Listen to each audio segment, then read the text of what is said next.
Salut à toutes et à tous, nous sommes le 16 décembre 2023 et nous entrons dans le top 10 Marvel. Et le premier film, il s'agit de Spider-Man No Way Home. Donc prenez votre lance-tourelle parce que c'est parti. Le synopsis du film est le suivant. Pour la première fois de son histoire cinématographique, Spider-Man, le héros sympa du quartier, est démasqué et ne peut désormais plus séparer sa vie normale de ses lourdes responsabilités de super-héros. Quand il demande de l'aide à Doctor Strange, les enjeux deviennent encore plus dangereux, le forçant à découvrir ce qu'être Spider-Man signifie véritablement. Avant Hawkeye, Spider-Man No Way Home se déroule durant l'été 2024. Le film démarre immédiatement après Far From Home, qui se déroule 8 mois après Avengers Endgame, mais se situe avant la série Hawkeye qui se passe en Noël 2024. Une photo de tournage montrant Kate Bishop devant une pancarte indiquant Bonne année 2025 l'annonçait et la série l'a confirmé. États-Unis. Pour son premier jour dans les salles américaines, Spider-Man No Way Home a effectué un démarrage record, le second plus gros cumul de l'histoire, pour une première journée au box-office US après Avengers Endgame avec 121 millions de dollars. Retrouvailles. Marissa Tomei et Alfred Molina avaient déjà joué ensemble dans Love is Strange en 2014 et La famille Perez en 1995. J.K. Simmons dans le MCU. L'irascible rédacteur en chef du Daily Bugle, J. Jonah Jameson, existe bien dans le MCU. Comme l'a montré la scène post-générique de Spider-Man Far From Home, le personnage a conservé les traits de J.K. Simmons que l'on retrouve dans No Way Home. Une bande-annonce ultra visionnée. Révélée au CinemaCon de Las Vegas, la bande-annonce de Spider-Man No Way Home a été vue 355,5 millions de fois dans le monde en 24 heures. Soit nettement plus que les 289 millions de vues de la bande d'Avengers Endgame qui détenait le record jusque-là. C'est également beaucoup mieux que le second trailer de Spider-Man Far From Home qui avait lui atteint les 135 millions de vues au bout de 24 heures. Scène post-générique numéro 1.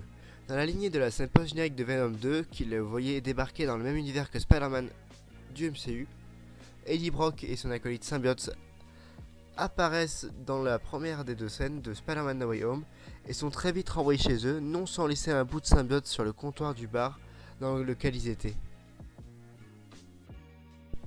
Doctor Strange dans le MCU.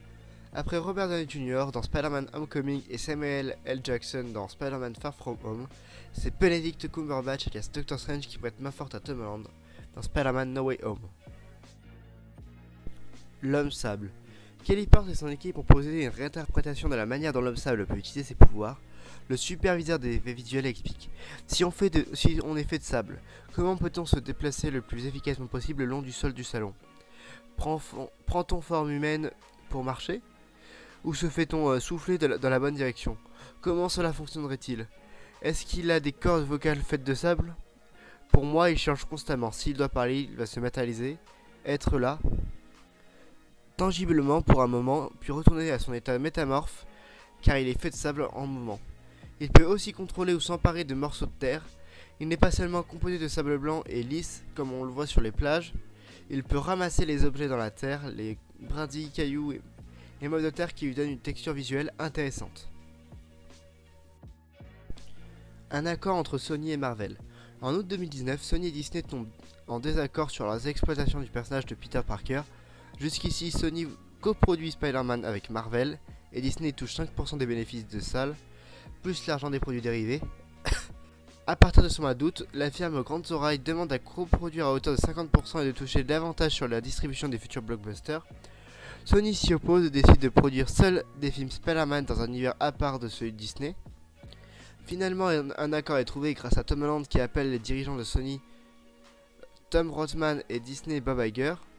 Disney coproduit le film à hauteur de 25% et touche 25% des recettes box-office.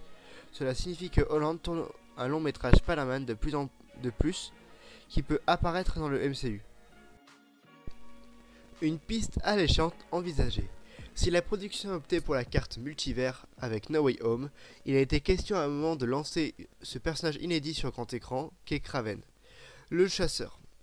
Tom Holland a expliqué qu'à Collider, pendant longtemps, une histoire avec Kraven devait faire office de troisième film, car les choses ne fonctionnaient pas pour diverses raisons.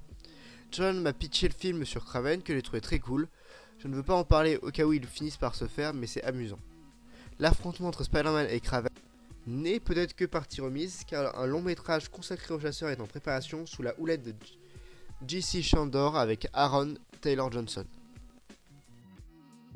Bon ben voilà, c'est tout pour aujourd'hui. Donc du coup, demain on se retrouvera pour une vidéo, et l'indice pour demain, pour le numéro 9 de mon top, c'est magie. Et sorcière, et sorcier, plein d'indices, multivers. Je pense que vous l'avez. Bon ben, on se retrouve très bientôt pour une nouvelle page aux infos Disney. Bye bye.